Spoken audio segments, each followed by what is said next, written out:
I saw an endless desert scene broiled by a relentless sun. The sun's rays parted, facilitating the appearance of an Egyptian pharaoh and his queen. I immediately recognized her as Queen Nefertiti. The man with her I took to be her husband, reported by history to be Akhenaten, the so-called heretic pharaoh. Holding hands as lovers do, they emerged from the brilliant rays, majestic in their bearing. My eyes were drawn to Nefertiti and the child she tenderly cradled in her other arm. I then became aware of a multitude of people. It seemed as though the entire world was watching the royal couple present the baby. By now, he had grown to manhood. Simultaneously, suffering people of all races knelt in worshipful adoration, lifting their arms and offering their hearts to the man.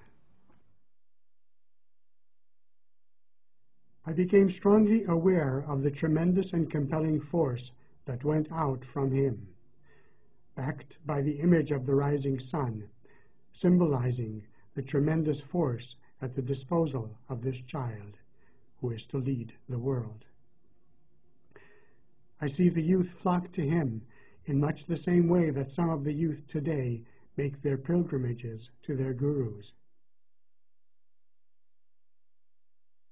Like Christ, the Antichrist too will center his work around the city of Jerusalem. I saw humanity arrive at the Valley of Decision, a fork in the road where the child of the East made a sharp turn to the left. This moment marked the point of decision, for here everyone individually was given the choice of either following the child or going on, continuing to where the path became straight and narrow.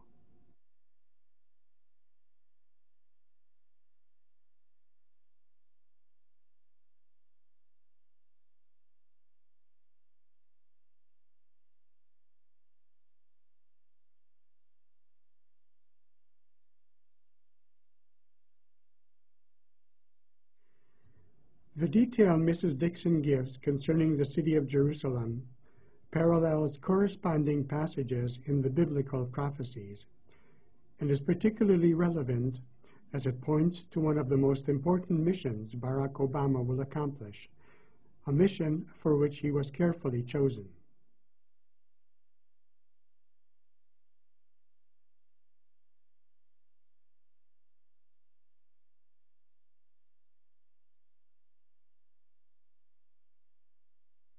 Many ancient traditions consider Jerusalem to be the center of the world. Palestine does have a very interesting strategic location at the crossing point of three main continents of the Northern Hemisphere: Europe, Asia, and Africa. It is no coincidence that all the past world empires, and later Napoleon and Hitler, considered the possession of it to be essential. Geographically, it even seems to be at the exact middle of the Earth's landmass. Jerusalem is also considered holy by the world's three major religions, so its strategic and symbolic significance is greater than that of any other location in the world. The Temple of Moses, reconstructed by King Solomon after its first destruction, seems to play an especially important role in many esoteric traditions. It is a prominent element in the teachings of Freemasonry, for example. Sir Isaac Newton, the great scientific theoretician and mathematician, was deeply interested in esoteric teachings. He meticulously studied the Temple of Solomon and illustrated its symbolism in great detail.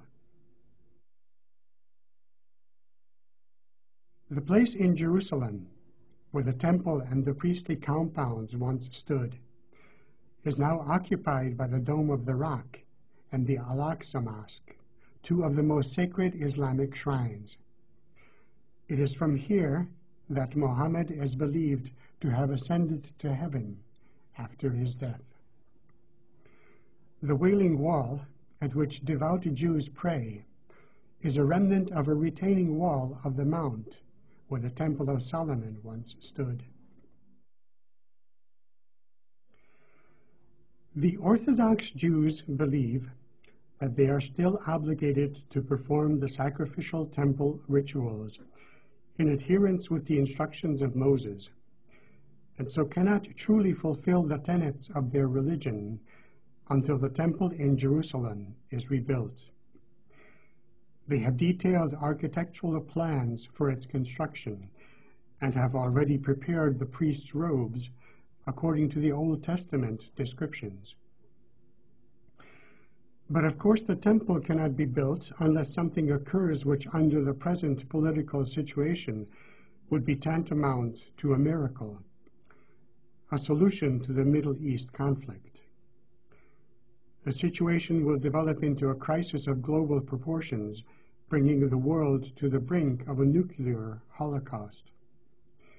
It will require the intervention of a miracle worker to broker a lasting peace. That miracle worker has already been brought onto the scene of world history.